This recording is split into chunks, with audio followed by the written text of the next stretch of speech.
Queridos irmãos, a paz do Senhor Jesus. Seja muito bem-vindo ao nosso programa Escola Bíblica Dominical.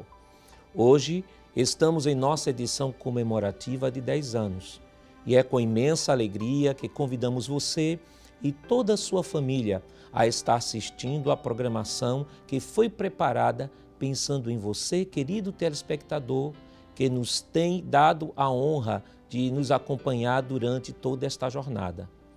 Hoje contaremos com a presença do nosso ilustre pastor, vice-presidente da Igreja Evangélica Assembleia de Deus em Pernambuco, nosso pastor Ailton José Alves Júnior, que deu início a este programa. E hoje, nos 10 anos, nos dá a honra de participar desta programação especial. A paz do Senhor, pastor Ailton Júnior. Seja muito bem-vindo ao programa comemorativo dos 10 anos da Escola Bíblica Dominical. Paz do Senhor, pastor Nath Jackson, paz do Senhor a todos os nossos telespectadores. É um prazer, é um privilégio de Deus estar aqui também. O prazer é todo nosso, pastor.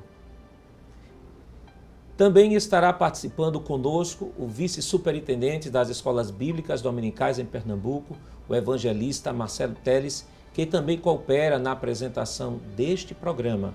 A paz do Senhor, evangelista, irmão Marcelo Teles. A paz do Senhor, pastor Nath Jackson, a paz do Senhor a todos os telespectadores. Saudar também o pastor Ailton Júnior. É um prazer muito grande estar aqui. Amém. Pastor Júnior, nós estamos hoje numa edição comemorativa, 10 anos do programa de Escola Bíblica Dominical.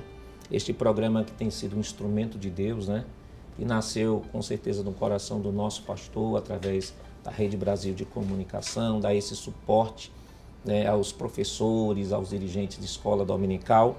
E hoje estamos comemorando 10 anos.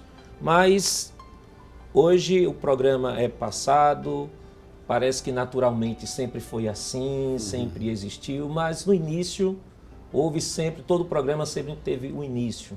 E todo início sempre teve as dificuldades. Como o senhor que foi o pioneiro deste programa aqui, programa Escola Bíblica Dominical, o que é que o senhor pode estar compartilhando aos nossos irmãos que estão nos acompanhando agora, os bastidores, o início desse programa, as dificuldades que tivemos no início da implantação deste programa?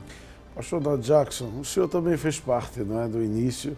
Me lembro que o nosso pastor, em 2006, ele nos solicitou que estivéssemos à frente da superintendência das escolas dominicais e, naquele momento, ele orientou também que o senhor estivesse conosco como vice-superintendente e ali, pela graça de Deus, iniciamos um trabalho de reformulação de toda a metodologia pedagógica da superintendência. Nós tínhamos o estudo de professores, tudo começou dali.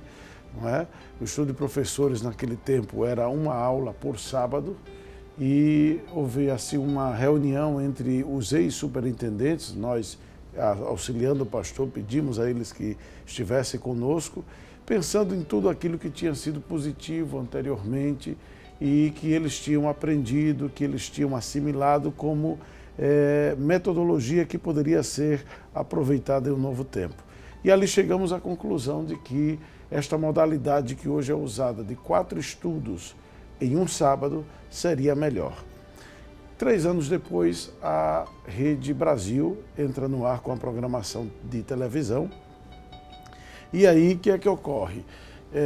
Vimos que era possível ter essa programação como um suporte pedagógico a mais para esse professor que estava indo uma vez ao mês ao estudo de professores e também poderia enriquecer mais ainda com o programa da Escola Bíblica Dominical.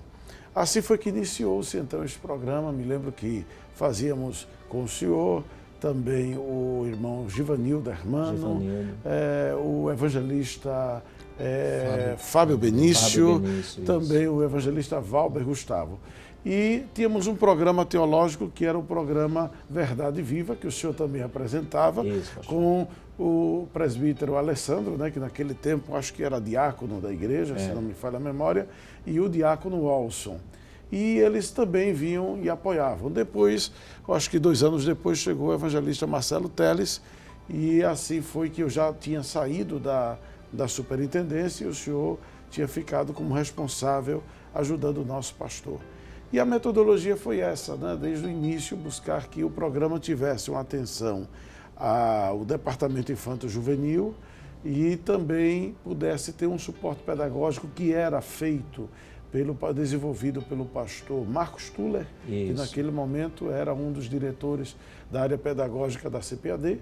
E assim foi acontecendo o programa e hoje, pela graça de Deus, me dá muita alegria poder voltar e aqui representar o nosso pastor-presidente, pastor Ailton, para parabenizar a Rede Brasil, que tem mantido esta programação, não é? Parabenizar ao senhor e ao evangelista Marcelo Teles e a toda essa equipe de servos de Deus que tem mantido esta proposta tão boa, tão salutar, que tem abençoado tanto a igreja no Brasil.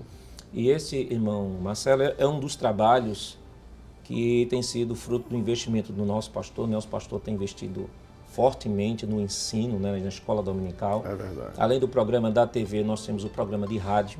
O pastor já mencionou aqui o estudo de professores e estes investimentos que o pastor tem feito, tanto na área doutrinária, pedagógica, estudo de professores, com subsídios das lições, que aliás são utilizados, né? Nós temos já vários testemunhos de pessoas que utilizam, né, de igrejas que utilizam subsídio daqui da nossa igreja para servir de suporte, né, ao professor de escola dominical. Então, irmão Marcelo, esse investimento tem sido de bênção, né, para o professor que diariamente, que semanalmente coopera ali na escola bíblica dominical, no suporte à preparação da aula. Com certeza, pastor Nadir Jackson, pastor Ailton Júnior, nós temos visto nessa década, né, que agora está se completando, a edificação da igreja, sobretudo, né? Sem dúvida. A igreja tem recebido o ensinamento puro, sadio, o leite não falsificado, como o Pedro falou, que é a palavra de Deus. E sempre o nosso pastor preocupado em melhorar o ensino e oferecer um suporte aos professores para o exercício do magistério cristão. Então, oferece todos esses canais pelos quais os professores recebem orientações, né, para não somente obter o conhecimento, mas, sobretudo, orientações de como aplicar este conhecimento. Uma das preocupações do nosso pastor e da igreja, não é? Claro, na visão que Deus tem dado ao servo que tem colocado à frente da igreja, é a uniformidade do ensino. Não é? A gente precisa ter a mesma doutrina, como diz lá em Efésios, né? O mesmo batismo, a mesma fé. Isso. E a fé ali é o conteúdo que se crê. Então, acredito que a superintendência das escolas cumpre essa missão. Qual é? A de propiciar, facilitar que haja a uniformidade do ensino da palavra. E estes suportes que os senhores desenvolvem, né? Que já desde aquele tempo, que é o esboço da lição, que não é um esboço que repete o conteúdo. Não é? Foi uma das preocupações, assim que começamos a cooperar com o nosso pastor ali, irmão Nadir Jackson. Me lembro ainda do primeiro trimestre, foi sobre, irmão Marcelo, seitas e heresias. Isso, pastor. As grandes religiões do mundo. E eu me lembro que eu e irmão Nadir Jackson viramos noite preparando essa nova proposta ali, que os irmãos estariam ministrando. E foi de bênção, foi bastante, assim, bastante sacrificial no início, porque éramos só os dois, mas depois o Senhor Deus, Ele acrescentou essa equipe maravilhosa que tem na superintendência e podemos dizer que o trabalho tem sido enriquecido, tem sido abençoado. E hoje a gente vê a satisfação dos irmãos. Tem hora que eles deixam a lição de lado e ficam só com o esboço, não é? Então, a Deus seja a glória por essa visão que Deus deu ao pastor e por essa equipe, né?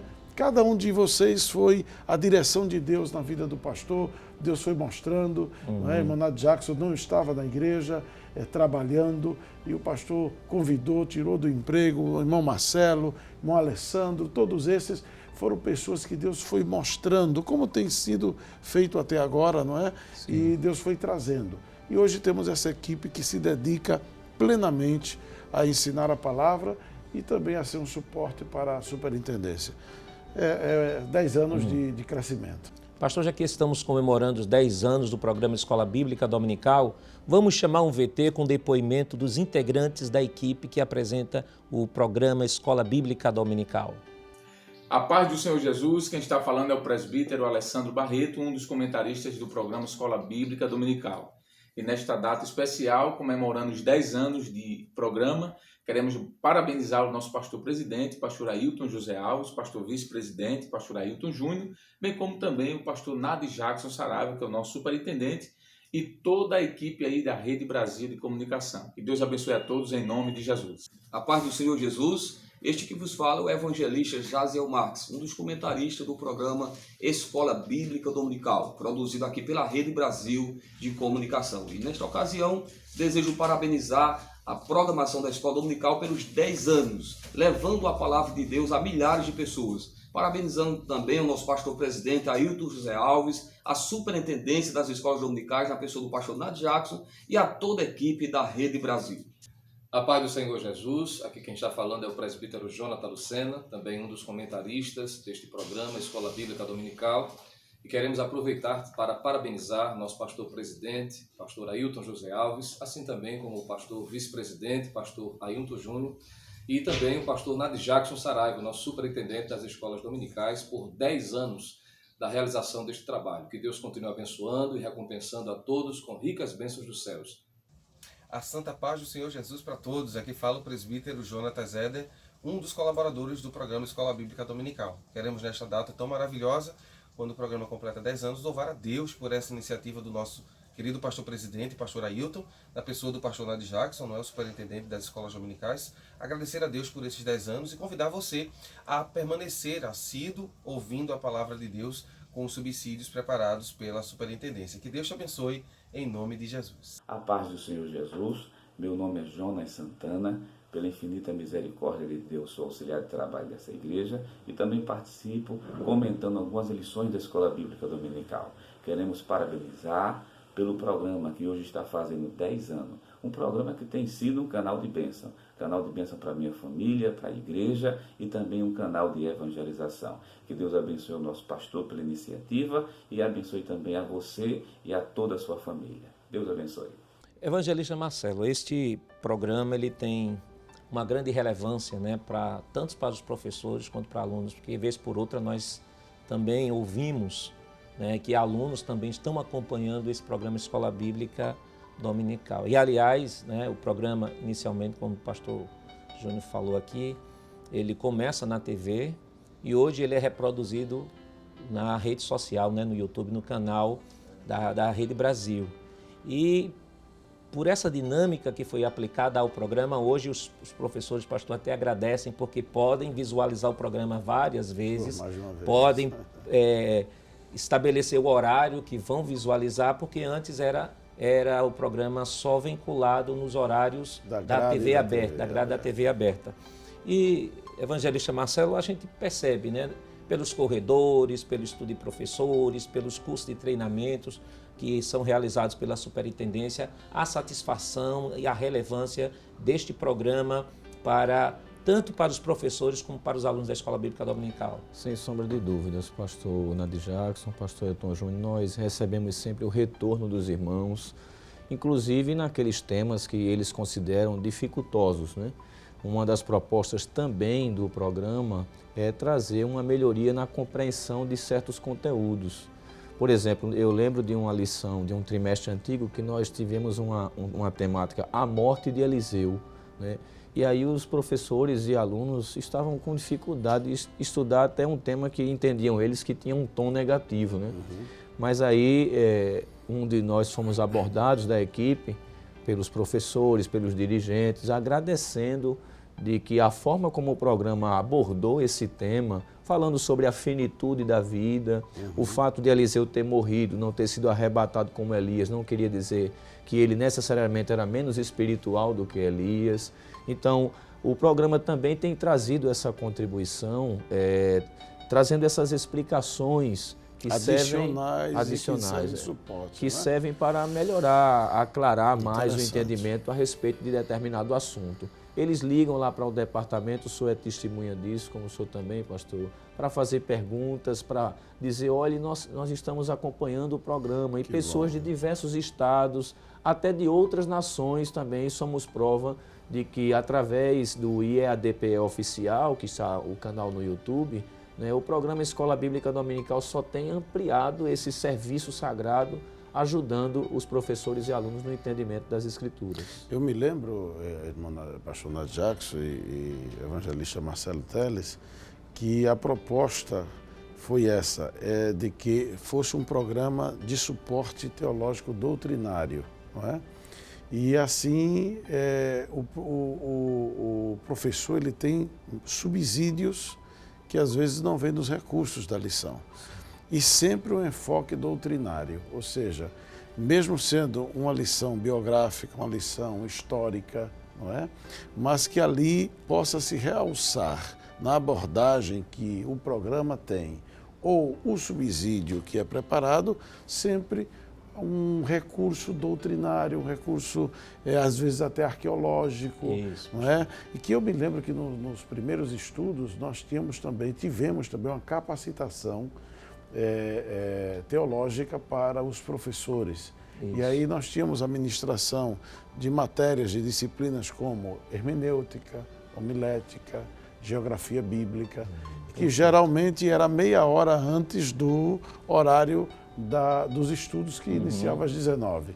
Então, eu acredito que a manutenção do programa Escola Bíblica Dominical no ar com essa proposta, ela se percebe a eficácia, não é, dessa proposta quando a gente vê a audiência que tem hoje, que é muito grande, expressiva e uma grande responsabilidade, não é, para os senhores que representam a igreja, que se torna assim, cooperando com o nosso pastor, a voz da igreja nas plataformas de rede social.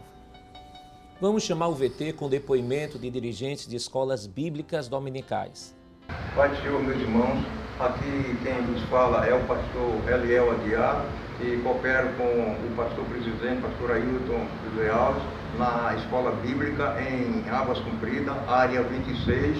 Queremos nesta oportunidade parabenizar pelos 10 anos, o programa da Escola Bíblica Dominical pelos 10 anos.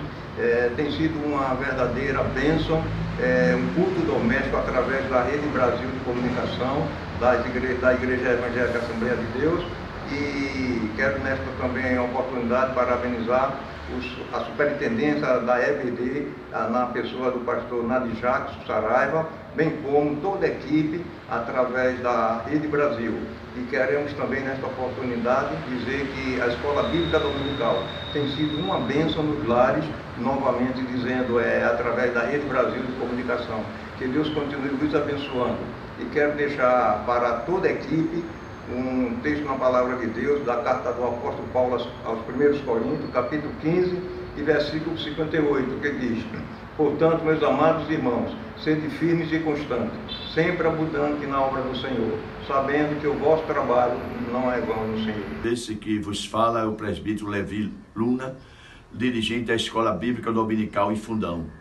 E queremos agradecer a Deus pelos 10 anos do programa Escola Bíblica Dominical, que tem sido de bênção para dirigentes, professores e alunos do estado de Pernambuco, e que Deus abençoe a toda a equipe do programa Escola Bíblica Dominical. A paz do Senhor a todos. Aqui quem vos fala é o evangelista Josa Dark de Aquino Ferreira. Estou ali na torre, na Escola Bíblica Dominical, colaborando com o nosso pastor presidente, pastor Ailton José Alves. Área 47, na coordenação do evangelista Cid Clay.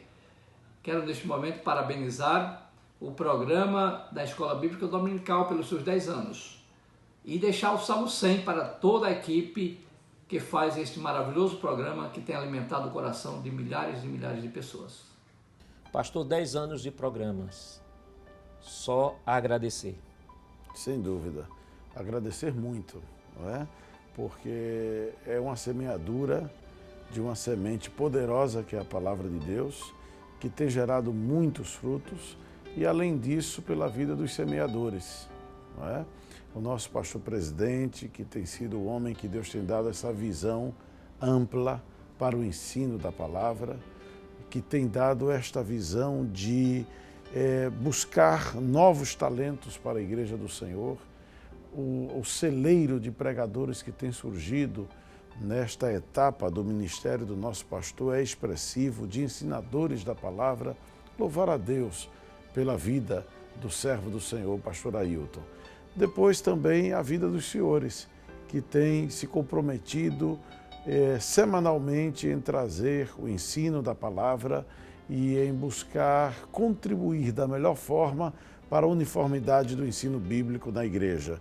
Então, parabéns, pastor Nath Jackson, irmão Marcelo Teles, irmão Alessandro, irmão Jonas, irmão Jonathan Zeder, o nosso irmão Jaziel também, Jonatas Lucena, todos estes servos de Deus que têm se dedicado a estudar e também a preparar este alimento sólido que é a palavra do Senhor, de forma que os professores, de forma que os alunos têm sido ricamente abençoados. E acredito que tem estimulado muitos irmãos a irem à escola dominical. Então, a Deus seja a glória e a oração é que este programa continue, que este programa nunca cesse e que a Rede Brasil continue sendo esta bênção. Não é esta bênção que é para o trabalho de evangelismo, de ensino da palavra e também de alcance missionário. Pastor, há 10 anos atrás o senhor abriu o programa com a primeira oração. 10 anos depois o senhor está aqui, nos dê a honra de orar em agradecimento a Deus pelos 10 anos do programa da Escola Bíblica Dominical. Para mim é que é um privilégio, né? Para mim é que é uma honra poder agradecer a Deus com os senhores. Vamos fazer isto. Pai querido, no nome de Jesus, nós bendizemos o Teu nome por tudo que o Senhor é e pelo que o Senhor tem feito na sua igreja. Te louvamos, ó Pai, pela visão ampla que destes ao Teu servo, desafiadora, inovadora, que destes ao nosso pastor Ailton, quando, diante dos desafios, ó Pai, ele entendeu da Tua parte que era o momento de estabelecer esta estaca que foi a Rede Brasil, esta estaca tão firme que foi a programação através da televisão e através da rede social. Te louvamos porque o Senhor tem, ó Deus, sustentado esta atividade da igreja. Te agradecemos, ó Pai, porque o Senhor tem levantado cooperadores fiéis para desenvolver esta programação.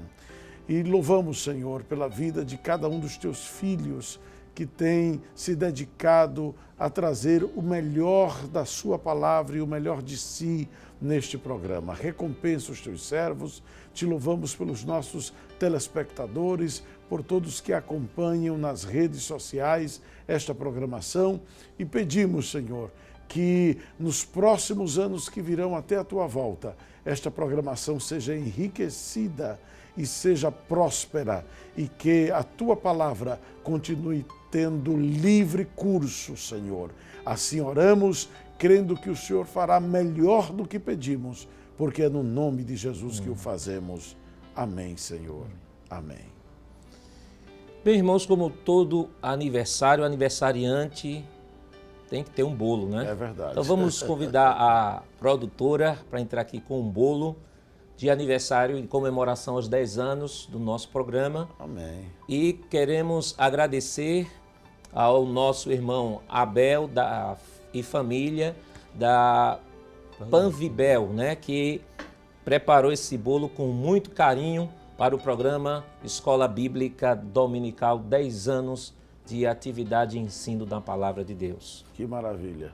No próximo programa o senhor vai poder contar aos telespectadores como estava o sabor. Isso, é verdade.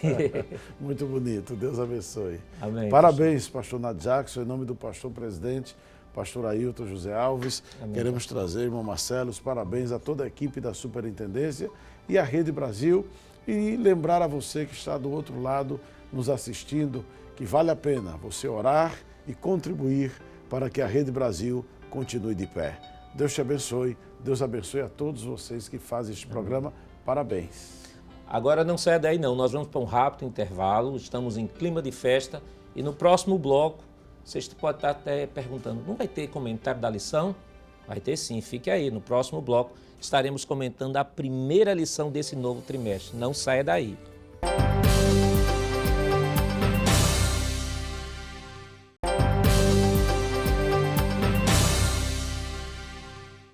Queridos irmãos, estamos de volta ao seu programa Escola Bíblica Dominical. Na edição comemorativa de 10 anos, como dissemos no bloco anterior, hoje tendo o prazer de contar com a presença do nosso pastor vice-presidente Ailton Júnior e o evangelista Marcelo Teles. E neste momento gostaríamos de convidar você e sua família para juntos iniciarmos um novo trimestre onde estudaremos o tema O Governo Divino em Mãos Humanas, Liderança do Povo de Deus em 1º e 2º Samuel. E o tema da nossa lição desta semana, lição de número 1, tem como tema Conhecendo os 2 livros de Samuel.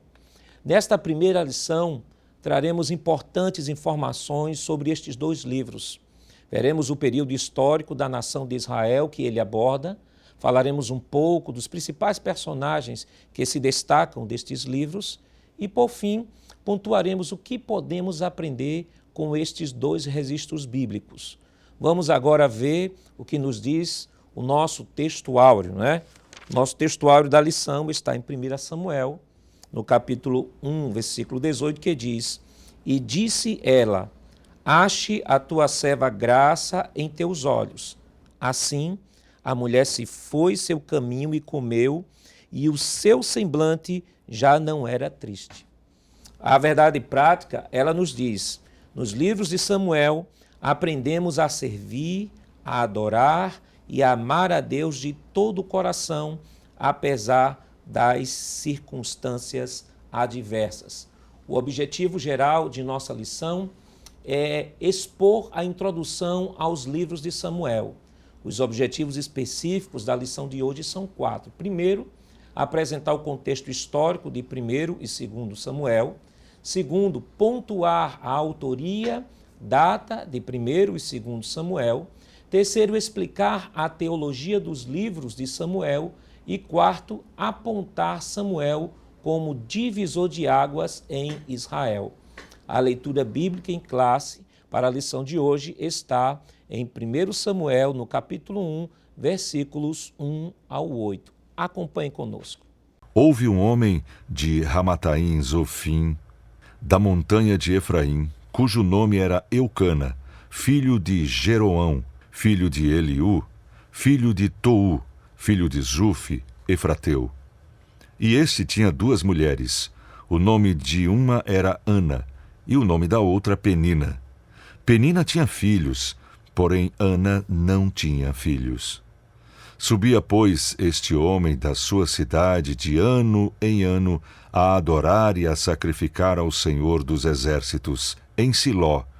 E estavam ali os sacerdotes em Siló, e estavam ali os sacerdotes do Senhor, Ofni e Finéias, os 2 filhos de Eli. E sucedeu que no dia em que Eucana sacrificava, dava ele porções do sacrifício a Penina, sua mulher, e a todos os seus filhos e a todas as suas filhas. Porém a Ana dava uma parte excelente, porquanto ele amava a Ana, porém o Senhor lhe tinha cerrado a madre. E a sua competidora excessivamente a irritava para a embravecer, porquanto o Senhor lhe tinha cerrado a madre. E assim o fazia ele de ano em ano. Quando ela subia à casa do Senhor, assim a outra a irritava, pelo que chorava e não comia. Então Eucana, seu marido, lhe disse: Ana, por que choras? E por que não comes? E por que está mal o teu coração? Não te sou eu melhor do que 10 filhos? Durante esta semana, estudando a lição de número 1, que tem como título Conhecendo os 2 livros de Samuel. Pastor Júnior, os 2 livros de Samuel, 1º e 2º Samuel, são livros de grande relevância, né? Mostra um momento histórico, né? O próprio autor da lição vai dizer que é um momento, é um grande divisor de águas, esse livro de 1 e 2 Samuel. Mas antes de tratarmos sobre as questões históricas, sobre as lições, a teologia, quem foi de fato o autor de Samuel? Foi Samuel mesmo, o profeta que escreveu este livro? Quem foi o autor do livro? Uma das fontes mais assim seguras que a gente tem, e mais antigas também, é o Talmud. E o Talmud judaico ele diz que foi Samuel que escreveu este livro. Além disso, há também as evidências internas da Bíblia, que a lição traz muito bem, a respeito de que Samuel foi quem escreveu este livro.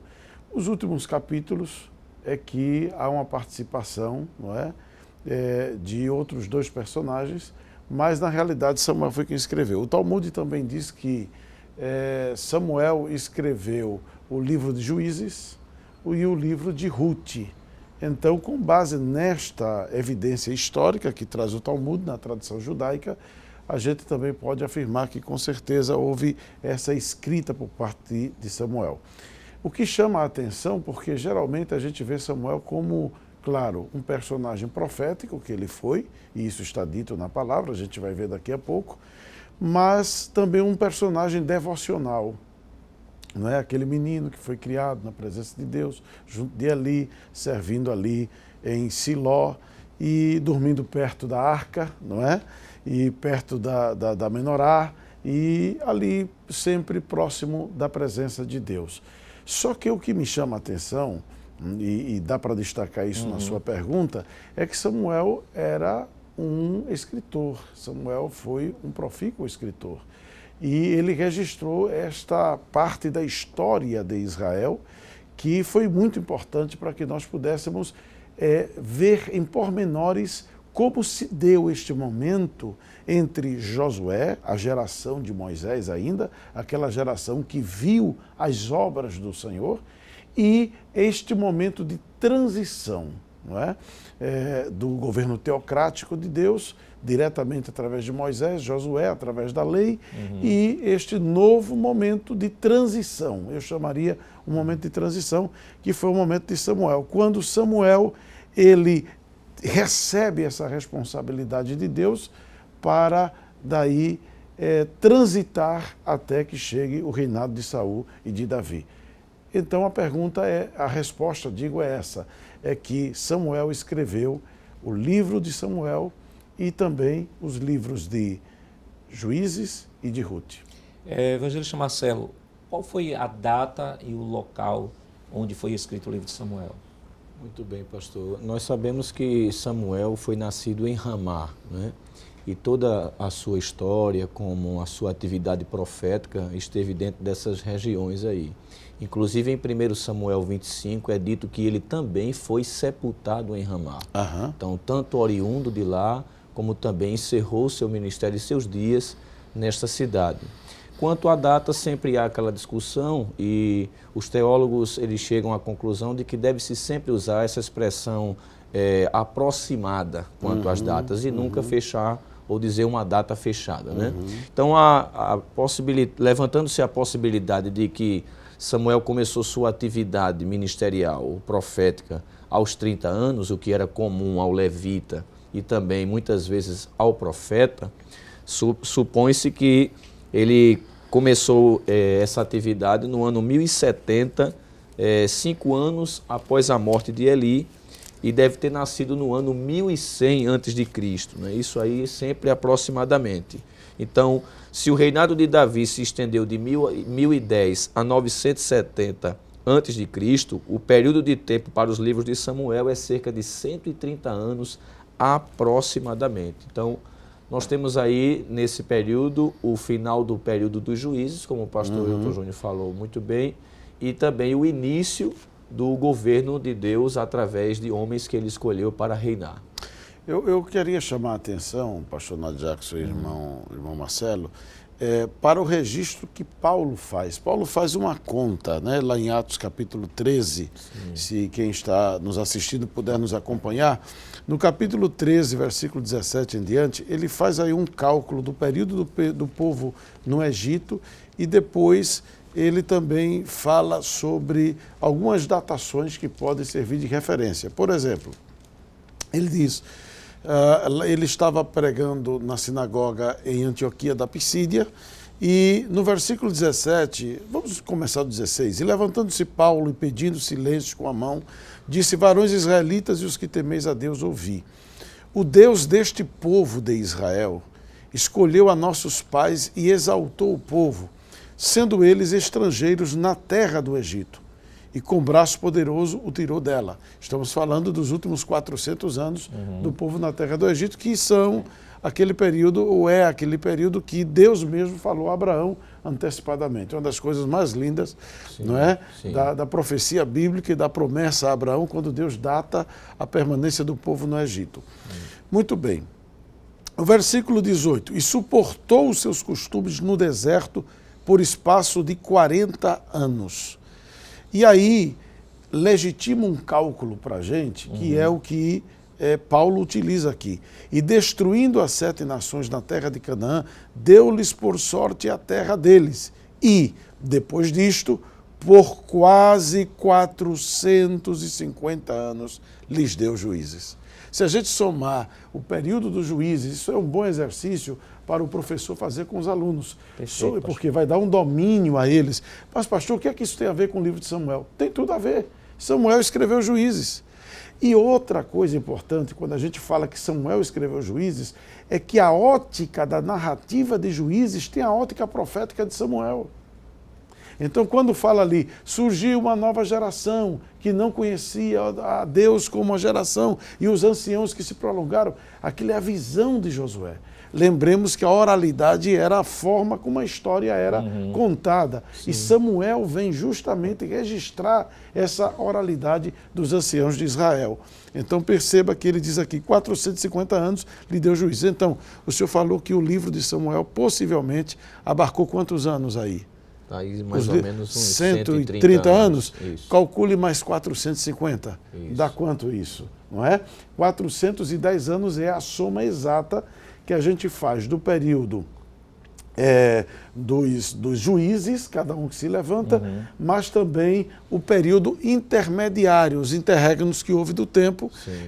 Primeiro que foi a primeira invasão, que foi do povo da Mesopotâmia, e depois vem os midianitas, depois vem os demais povos que ali invadem naquele período. Entre os juízes nós temos 7 anos de um, 4 anos de outro povo, 8 anos de outro povo, 10 anos de outro povo, de outra nação. Então, somando tudo, dá 410 anos.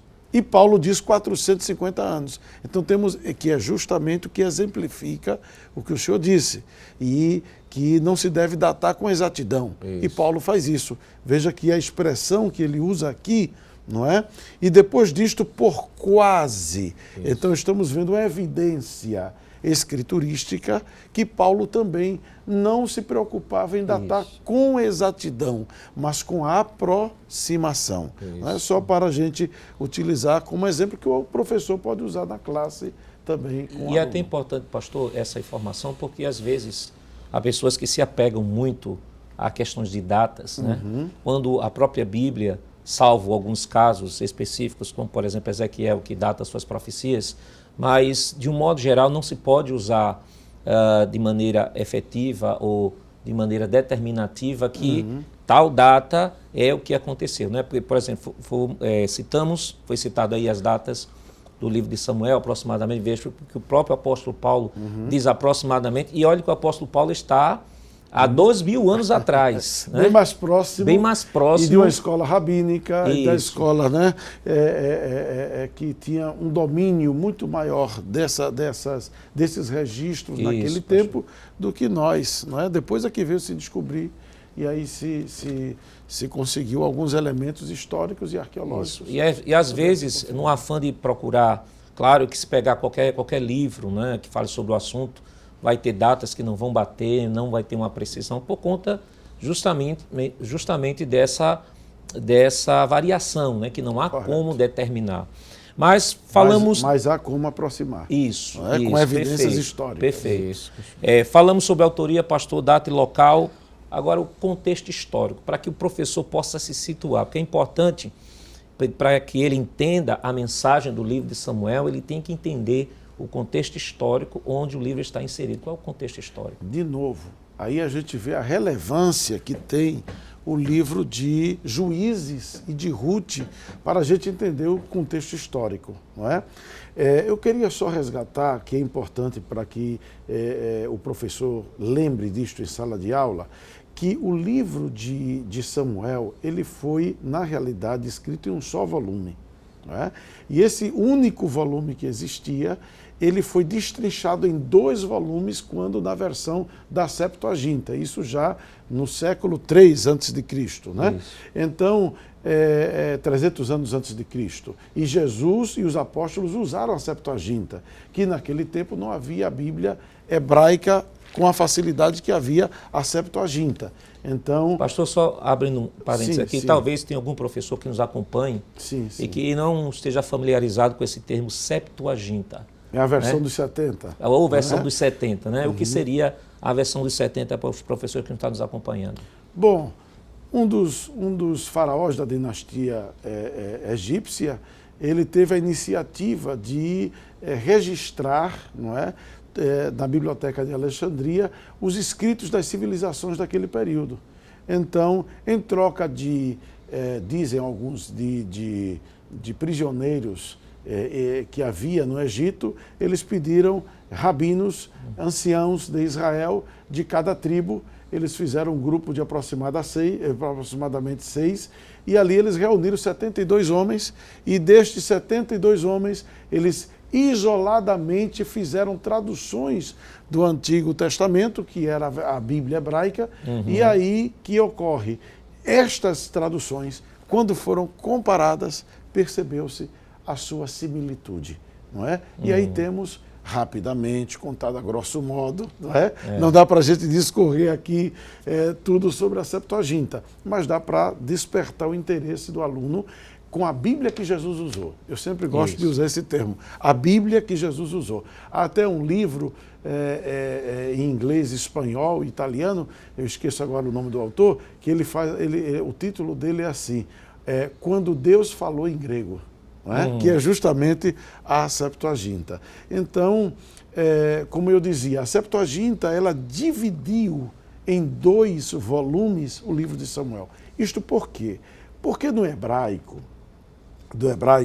não havia a presença de vogais, não é verdade? Na escrita. Então, o volume textual era menor. Então, um volume só dava os 2 livros. A Septuaginta, que foi que fez? Pegou os livros de Samuel, colocou em 2, e os livros que nós conhecemos como o primeiro livro dos reis, segundo livro dos reis, e ficou assim. Até hoje na Septuaginta é chamada assim, Reino 1, Reino 2, que é 1 Samuel, 2 Samuel, Reino 3, que é primeiro livro dos reis, e Reino 4, que é segundo livro dos reis.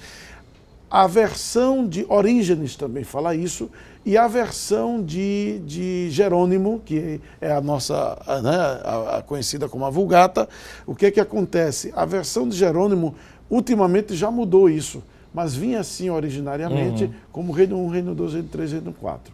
Ok? Era só um elemento histórico que eu queria trazer para os irmãos. Mas a sua pergunta, desculpe. É sobre o contexto histórico. O contexto histórico. O contexto histórico, como eu dizia, nós temos que analisar o contexto histórico remoto e o próximo, não é? O remoto, o próprio Samuel, ele busca entender e falar a respeito dele e da ação do Espírito Santo esporadicamente, de forma carismática, levantando líderes esporadicamente para libertar o povo. Mas um contexto de quê? Capítulo 2 de Juízes mostra o contexto, e o último capítulo de Juízes, versículo 21, também mostra o contexto. Era um contexto de anarquia, um contexto de idolatria, um contexto em que não se lembrava mais das obras do Senhor feitas através de Moisés e de Josué. Contexto próximo, não é? O que é que podemos dizer do contexto próximo? Ora, um contexto de desprezo pelo Senhor. Capítulo 2 de 1º livro de Samuel, versículo 13 a versículo 17, que fala da conduta dos filhos de Eli, que eram filhos de Belial. Quando a Bíblia diz assim, já diz tudo, a malignidade que eles tinham por índole, por caráter. Na realidade, eles nasceram numa geração quanto mais pervertida, desviada, apóstata, e eles foram influenciados por isso, chegando ao ponto de se prostituir com as mulheres que serviam à porta do tabernáculo, que eram mulheres consagradas, algumas delas possivelmente esposas de sacerdote, esposas de levitas. Então veja o absurdo que estes rapazes cometeram, não é? E outra, o pai deles chama a atenção deles, não é? Mas eles persistem em pecar. Nessa realidade, eu acho bonito quando diz a Bíblia que Samuel servia ao Senhor perante Eli. Ou seja, havia uma integridade, havia uma devoção, e que não era só decorrente da consagração que foi feita dele ao Senhor, mas se percebe que Samuel, desde cedo, ele teve uma índole voltada para Deus. Por isso que foi o personagem que se tornou profético e divisor de águas. Irmão Marcelo, qual o propósito específico para a produção? Porque todo livro tem um objetivo, né? Sem dúvida. Qual é o propósito que Samuel escreveu? Para qual propósito Samuel escreveu o livro de 1º e 2º Samuel? Muito bem, pastor. Dentre os vários propósitos, é bom dizer que é característica do povo de Israel o registro de suas histórias. É um povo que registra a sua história, né? Sem dúvida. E Samuel aparece como aquele que registra esse período que vai dos juízes, né, desde o primeiro até que culminou no último juiz, que foi o próprio Samuel. É verdade. Ele encerra esse período, vou chamar de juízes, não é verdade? E o primeiro dos profetas estáticos. O primeiro a iniciar a atividade profética, né, que até o tempo era chamado de vidente. Né? Isso. Então, a gente percebe esse período aí. E os juízes eram chefes tribais, pastor. Chefes tribais, porque depois da morte de Josué não houve mais um chefe nacional. Houve chefes tribais que eram líderes militares, que sempre que o povo de Israel se afastava de Deus, e as nações vizinhas, que eles não expulsaram totalmente, foram advertidos por isso, que serviriam de laço para eles, porque iam aprender suas práticas pagãs, seu culto idólatra, e foi isso que aconteceu.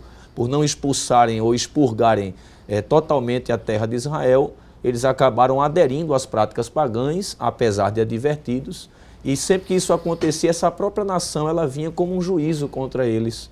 E aí Deus tinha misericórdia diante do aperto, eles clamavam a Deus, e Juízes 2:16 diz que Deus levantou juízes, líderes militares e também que estavam à frente do povo para julgar as causas, sejam causas civis ou espirituais, e ali eles lideravam estas batalhas até que chegou ao período, né, culminante dessa transição, como o senhor usou essa expressão, entre o período de juízes e o período da monarquia institucionalizada, que Deus já havia previsto que da semente de Abraão levantaria reis, né? Então é bom dizer isso. Né?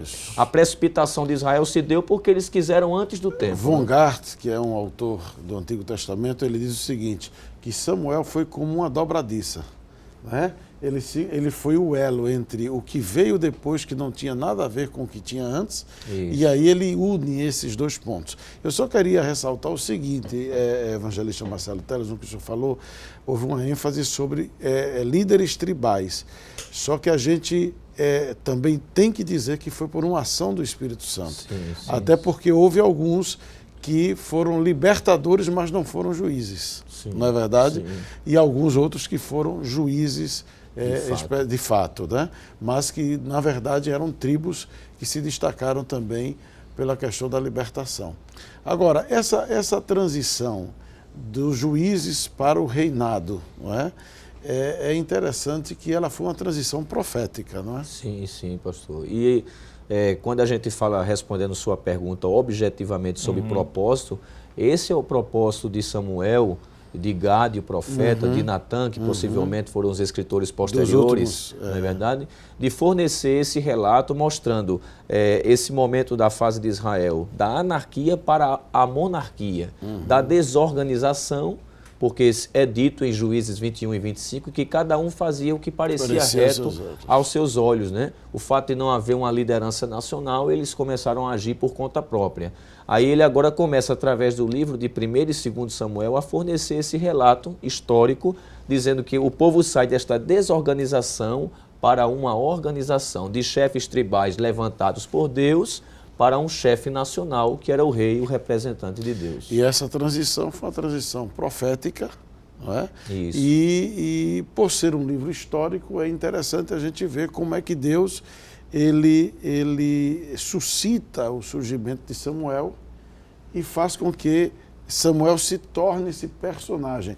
Aí a gente vê a revelação de Deus na história do povo de Israel. Sim. E como a história do povo de Israel é dirigida por Deus. Sim. De forma muito direta. É que mesmo em um estado de anarquia, mas Deus sempre manteve o controle, né? É verdade. O controle da situação. E outro destaque, o povo de Deus, mesmo sendo o povo de Deus, sempre precisou de líderes. Sim. Quando eles faltaram, a anarquia se estabeleceu, o desvio se estabeleceu. Veja que o desvio... Veja como a gente tem recorrido ao livro de Juízes para a gente explicar o surgimento de Samuel. Por isso que eu acredito também que Samuel sentiu essa necessidade de suscitar a história para trás, que tinha sido tão difícil, não é? Sim. E é quando a gente percebe que, no momento dos Juízes, aquela crise de esquecimento, de ignorância, de não se passar para a geração seguinte, porque diz que os anciãos que sobreviveram depois de Josué, não ensinaram a eles as obras do Senhor. Isso, não é verdade? Então, veja, a crise do povo se estabeleceu por ausência de liderança. Mas aí a gente vê a ação do Espírito Santo, levantando líderes, esporadicamente, para que o povo pudesse ser preservado. E aí vem Samuel, que é essa figura que foi pensada no céu. E o que eu acho interessante, pastor, é que já havia a experiência do deserto, uma experiência trágica, né, para os murmuradores que acabaram falecendo no deserto por castigo divino. Deus inspirou Moisés a escrever o Deuteronômio, né, que é a segunda lei, que na verdade não é a segunda lei, na verdade é a recordação de Deus dizendo assim, olha, esta geração atrás não obedeceu e por isso caiu no deserto. Eu estou relembrando a vocês a minha lei para que vocês possam seguir e viverem bem. E falando sobre Samuel, eu lembro aqui do pacto deuteronômico, né, de Deuteronômio 28, onde Deus lembra aquela nação que se aquela nação seguisse, ouvisse a voz do Senhor, diz assim, versículo 1 do capítulo 28. E será que, se ouvires a voz do Senhor teu Deus, tendo cuidado de guardar todos os seus mandamentos que eu te ordeno hoje, o Senhor teu Deus te exaltará sobre todas as nações da terra. Versículo 2. E todas estas bênçãos virão sobre ti e te alcançarão quando ouvires a voz do Senhor teu Deus. Isso aqui Moisés lembrando, né, ao povo a obediência. Isso. Se eles fossem obedientes, a bênção de Deus estaria sobre ele. No versículo 15... do mesmo capítulo, vai dizer o seguinte, será, porém, que, se não deres ouvido à voz do Senhor teu Deus, para não cuidares em fazer todos os seus mandamentos e os seus estatutos, que hoje te ordeno, então sobre ti virão todas estas maldições e te alcançarão. E aí ele vai fazer a relação das maldições, né? Que o livro de Josué vai mostrar a fidelidade de Deus no primeira parte do capítulo, né? Que é a obediência, de Josué, e Deus levou eles até a Canaã. Isso. E o livro de Juízes vai mostrar a segunda parte do capítulo. É né? interessante isso. Né? Muito interessante. O povo desobedeceu, então que desobedeceu, veio todas as pestilências sobre o povo. Porque quando Deus levanta Josué, Deus diz o que é Josué. Não é? Tão somente procura guardar, medita neste livro da lei dia e noite para fazer tudo quanto Moisés te ordenou. Isso, não é? Isso. Então não te desvie nem para a direita nem para a esquerda. E a gente vai ver no livro de Josué repetindo isso. Né? Veja a função do líder, lembrar o povo. Que foi como Moisés ordenou, façam como Moisés ordenou. Né? O compromisso, ao ponto de dizer, vocês sirvam quem quiser servir. Lancem fora os deuses se quiserem servir a Deus, porque eu e minha casa serviremos ao Senhor. Isso. E aí é quando a geração seguinte não ensina, não obedecem a Deus, e muito bem resgatado pelo senhor pastor Nath Jackson, essas duas exemplificações, não é? O livro de Josué é o povo obedecendo e conquistando. Isso. E o livro de Juízes é o povo desobedecendo e sendo conquistado. Isso, não é verdade? isso. Sendo subjugado. E ainda no livro de Deuteronômio, que é a relembrança de Deus, né, ao povo, é justamente lá onde Deus faz a promessa, né, do rei, né, que iria estabelecer, né, capítulo 17, capítulo 17 do livro de Deuteronômio, é a partir do versículo 14, ele vai dizer: quando entrares na terra que te dá o Senhor teu Deus e a possuíres, e nela habitares, e disseres: porei sobre mim um rei, assim como tem todas as nações que estão ao redor de mim. Porás certamente sobre ti como rei aquele que escolher o Senhor teu Deus dentre os irmãos, porás sobre ti rei. Não porás por homem estranho sobre ti, ou seja, um estrangeiro não poderia ser rei de Israel, né? Que não seja dos teus irmãos. Aí para encerrar, diz aqui: porém não multiplicará para si cavalos, nem fará voltar o povo ao Egito para multiplicar cavalos, pois o Senhor vos tem dito: nunca mais voltareis para este caminho. Né? E ainda dá as obrigações, pastor, do rei, que o rei deveria ter. Versículo 18, diz assim: será também que quando se assentar sobre o trono do seu reino, então escreverá para si o traslado desta lei no livro. Ou seja, ele tinha a obrigação de escrever a lei, para relembrar também, como o povo estava relembrando, do que está diante dos sacerdotes levitas. Versículo 19. E o terá consigo, e nele lerá todos os dias da sua vida, para que aprenda a temer ao Senhor, seu Deus, para guardar todas as palavras desta lei e estes estatutos para fazê-los. Versículo 20. Para que o seu coração não se levante sobre os seus irmãos, e nem se aparte do mandamento, nem para a direita, nem para a esquerda. Aquilo que Deus falou para Josué, né?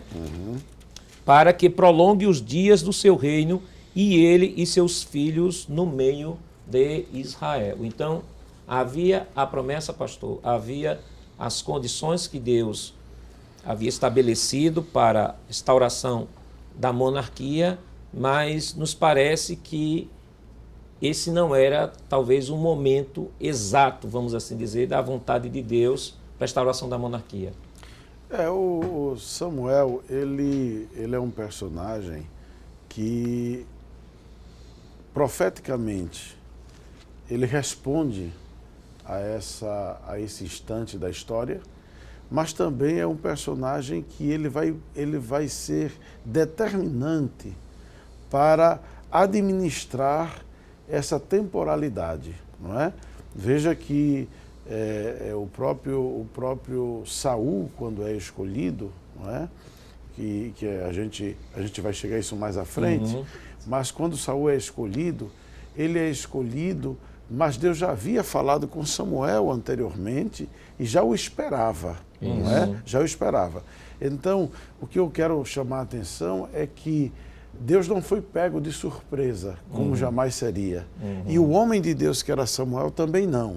Se aquele não era o momento, mas que aconteceu, como dizia a lei, quando pedires, a lei já previa de forma profética, não é? Em Deuteronômio o senhor leu, quando pedires um rei, quando tu quiseres um rei, e eles quiseram. Não é? Então, me dá a sensação, quando leio esse texto de Deuteronômio, de que Deus já manifesta o seu conhecimento ali. Sabia que o povo ia pedir. Então, como não seria diferente, não pegou Deus de surpresa, e podemos dizer também que Samuel ficou surpreso no primeiro momento, ficou triste com aquilo, mas Deus não deixou ele sem orientação para resolver aquele momento do povo. E a decisão não veio do povo, a decisão veio profeticamente por meio de Samuel. Então Samuel foi muito importante para a administração desse instante, se antecipado ou não, porque a gente vê que Davi, depois Deus manifesta, não é, a sua escolha, a sua decisão segundo o seu coração. Mas o que me chama a atenção é que Samuel foi essa figura que Deus utilizou para administrar. Não foi o povo, não foi uma sublevação do povo, não foi um levante do povo, não. Houve uma direção de Deus para a escolha de Saul. E isso foi através de Samuel. Bem, queridos irmãos, vamos para um rápido intervalo e depois nós estaremos retomando o assunto, né, falando dos principais personagens do livro de Samuel. Voltamos já.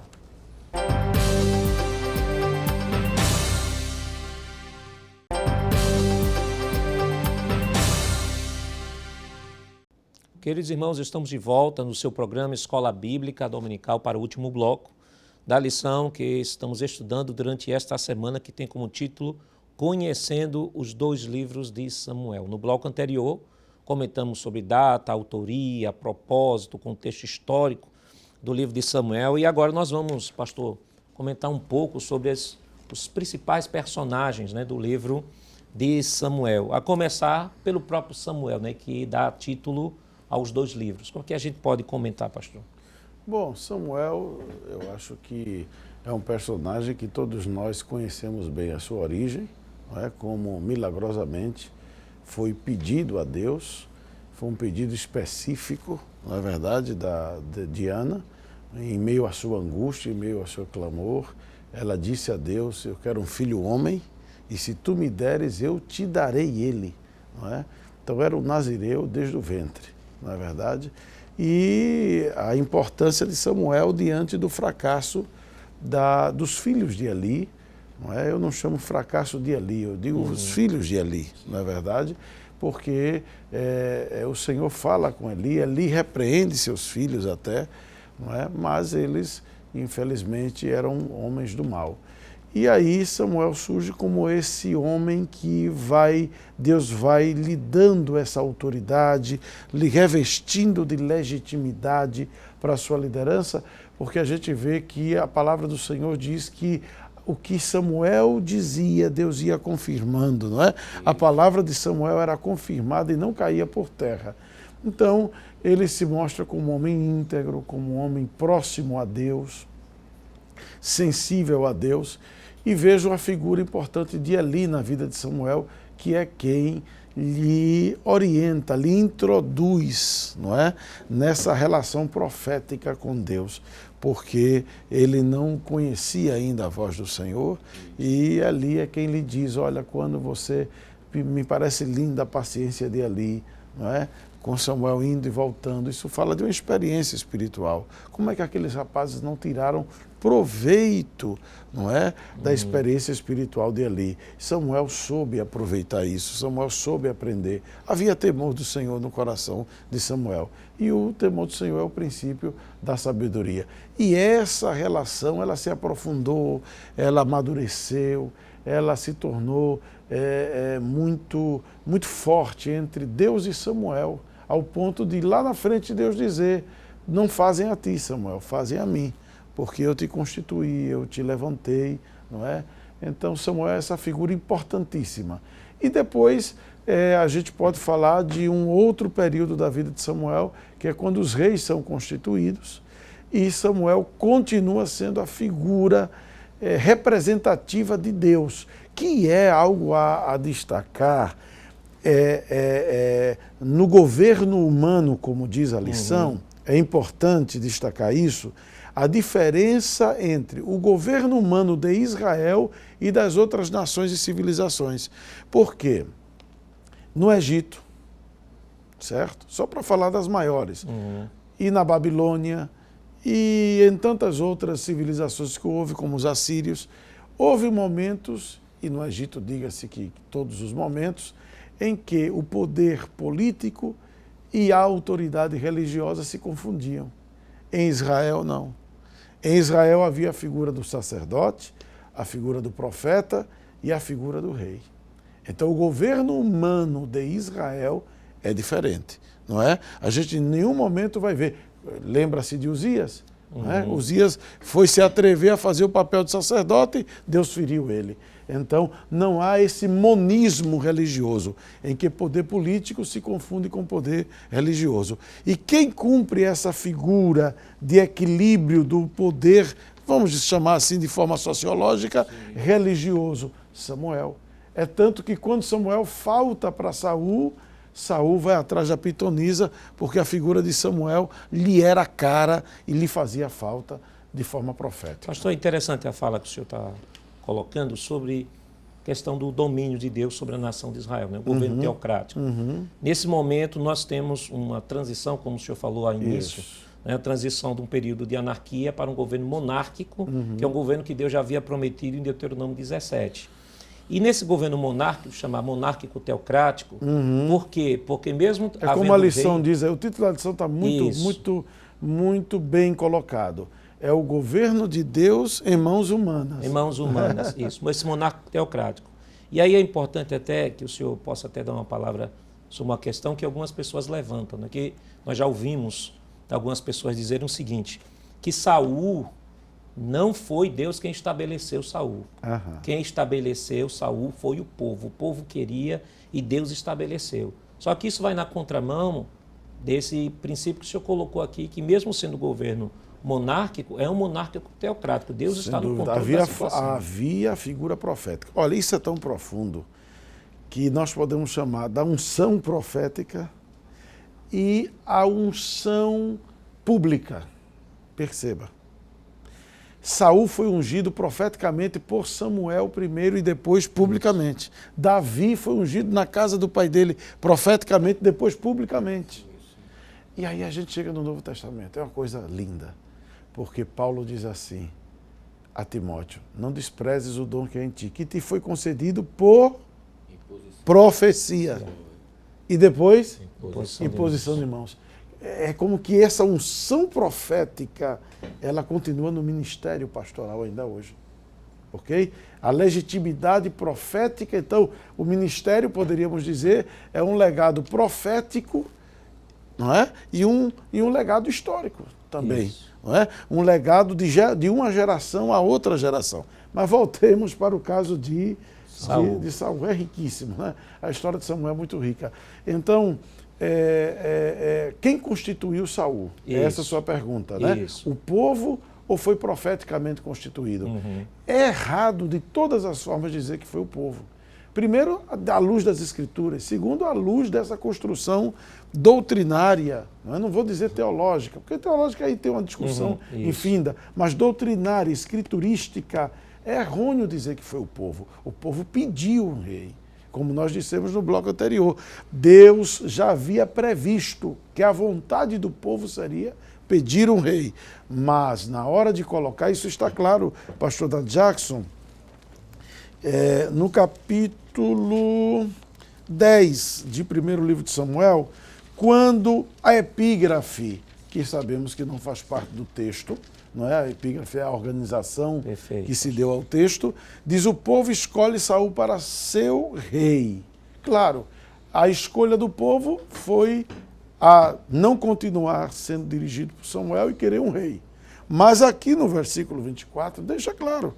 Então disse Samuel a todo o povo, veja a voz profética, vedes já a quem o Senhor tem elegido? Pois em todo o povo não há nenhum semelhante a ele. É uma pergunta que ele faz porque Saul não tinha sido achado, né? Estava atrás das bagagens. E aí, não é, quando tomam dali, diz o versículo 23, pôs-se no meio do povo e era o mais alto do que todo o povo, de João para cima. Eu gostaria de dizer que, à luz do que foi Davi para Deus, para o coração de Deus, Saul foi o melhor que ele tinha para aquele momento. Isso, não é? Então, disse Samuel a todo o povo, vede já quem o Senhor tem elegido, pois em todo o povo não há nenhum semelhante a ele. Então jubilou todo o povo e disseram, viva o rei. Isso aqui é apenas uma legitimação, uma aceitação. Como quando Deus escolheu Moisés e disse, vai e te apresenta aos anciãos e diz a eles a história. E quando ele vai, os anciãos assimilam o discurso e legitimam a liderança de quem? De Moisés.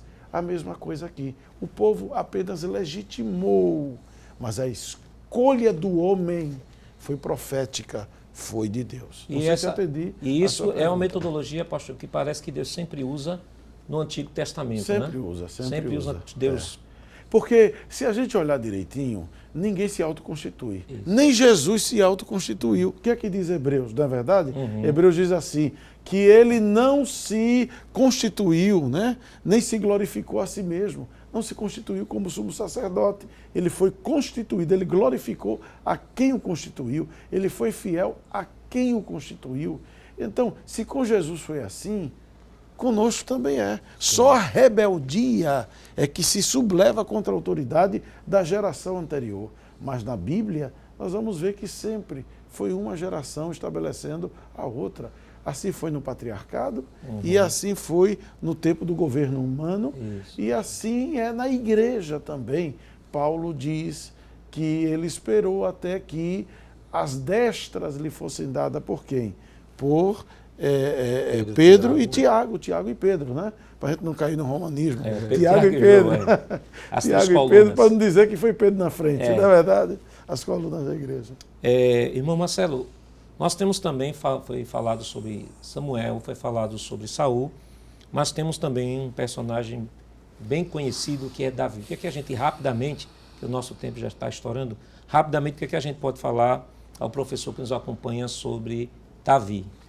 Pastor, Davi ocupa uma parte preponderante dos registros de 1º e 2º Samuel, né? Seu nome significa amado, e a Bíblia fala mais a respeito de Davi do que qualquer outro personagem bíblico. É interessante dizer isso, né? Por exemplo, há quem diga que 66 vezes aparece no Antigo Testamento textos que falam diretamente de Davi. Fora ainda as 59 referências que existem a respeito dele no Novo Testamento. É o rei messiânico, né? Com certeza. Que prefigurava a Cristo. E a gente vê em Davi isso, essa figura que aponta para o reino perfeito de nosso Senhor Jesus Cristo, né? Alguém dividiu 1º e 2º Samuel, quero dizer, dessa forma. Davi é ungido em 1º Samuel, então é o registro que fala disso, e 2º Samuel, o reinado deste ungido. Então se pode dividir esses dois registros dessa forma.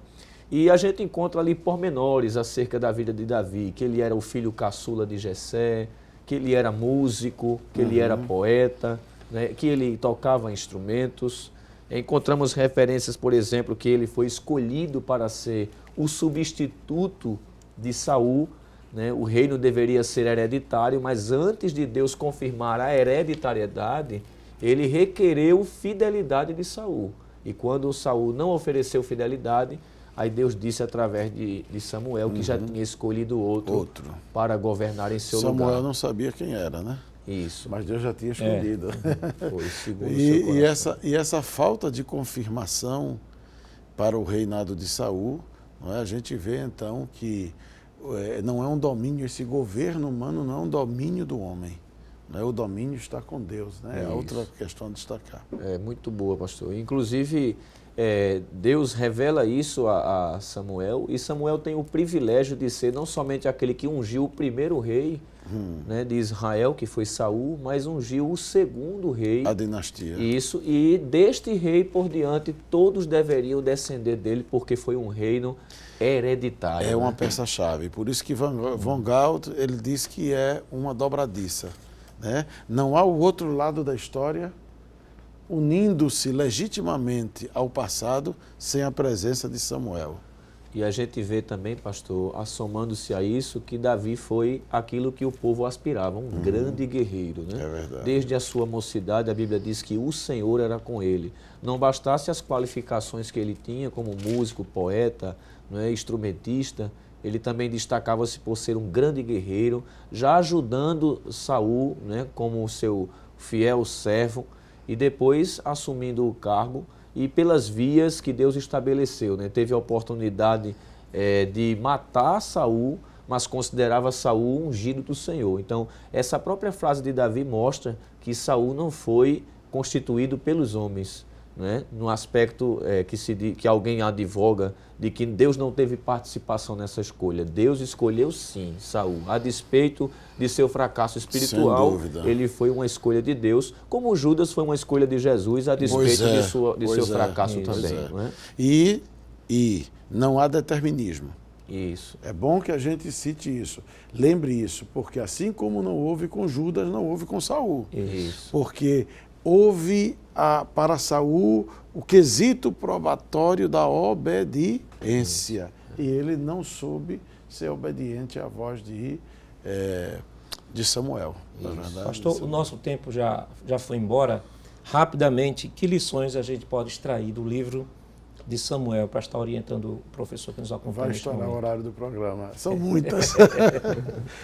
Bom, como nós vamos ainda estudar nas outras lições sobre Saul, sobre Davi, acho que a gente pode resgatar algumas lições sobre o contexto de Samuel e a vida de Samuel, não é verdade, pastor Jackson? Porque Samuel tinha tudo para dar errado. Se fôssemos dizer pelo lado do seu contexto religioso daquele momento. Sim. Ele tinha referências erradas para influenciar a vida dele, ele tinha influências erradas para determinar o fracasso dele, mas a força espiritual de uma mãe é o primeiro ponto que eu resgataria aí. Não é? Samuel surge como resposta de Deus à oração de uma mãe, mas também como resposta à necessidade espiritual de um povo. Não é? Então veja, isso é a primeira lição que a gente pode tirar da vida de Samuel.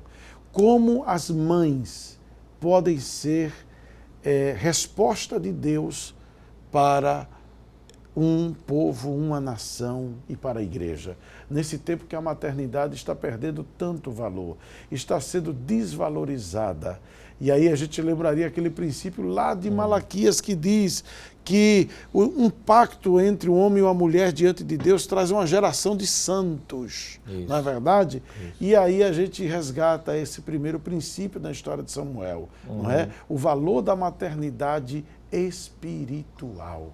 Não é? Da maternidade espiritual. Segundo lugar, a gente vê a vida consagrada de Samuel desde criança perante o Senhor, o temor a Deus na vida de Samuel, não é? A disponibilidade dele para Deus. São lições inumeráveis que a gente tem e, com certeza, quem está nos assistindo pode enumerar muito mais. Rapidamente, é o que me vem ao coração assim citar. E os senhores podem fazê-lo melhor ainda. É muita história para pouco tempo, né, pastor? É muita história. Infelizmente, o nosso tempo foi embora. Vamos, nesse momento, pastor, pedir ao senhor que faça uma oração. Amém. Agradecendo a Deus, né? E pedindo a Deus a sua bênção para esse novo trimestre que, com certeza, já, pelo pouquinho que a gente experimentou aqui, Deus vai falar poderosamente a sua igreja. E creio que vai servir muito de estímulo para que aqueles que não estão frequentando a escola possam voltar e vai ser de bênção. Querido Pai Celestial, te agradecemos pelo privilégio de podermos, Senhor, ser canais da sua palavra. Te agradecemos por este programa, te agradecemos pela vida do nosso pastor presidente e dos teus servos que cooperam com ele, Senhor, desenvolvendo este serviço. Que o teu nome seja em tudo glorificado e que, Senhor, este trimestre seja de crescimento espiritual mais uma vez para a tua igreja e individualmente para cada crente. Te louvamos pela audiência deste programa, te louvamos por tua graça e por tua misericórdia, em nome de Jesus. Amém. Que a graça do Senhor Jesus, o amor de Deus, o nosso Pai, e a comunhão do Espírito Santo esteja sobre a sua família, hoje e sempre. Amém. Queremos agradecer a todos que estiveram conosco, né, nesse tempo aqui, nesse programa especial. Queremos, pastor, agradecer ao nosso pastor presidente, ao senhor, por ter enviado o senhor, nos dado esse presente e essa honra de poder participar aqui conosco desse programa especial. Agradecer ao evangelista Marcelo e a todos que nos acompanharam, né? Seja através da Rede Brasil, seja através da TV ou do canal no YouTube. Chegamos ao final de mais um programa. Hoje, como os irmãos perceberam, estudamos a primeira lição do trimestre, que teve por título Conhecendo os dois livros de Samuel. Na próxima semana, estudaremos a segunda lição com o seguinte tema: Nascimento de um líder profético em Israel. O programa Escola Bíblica Dominical vai ao ar na TV toda sexta e sábado, às 22 horas e aos domingos, às 7h30 da manhã. E também está disponível no nosso canal no YouTube, Rede Brasil Oficial. Obrigado por sua audiência e até o próximo programa.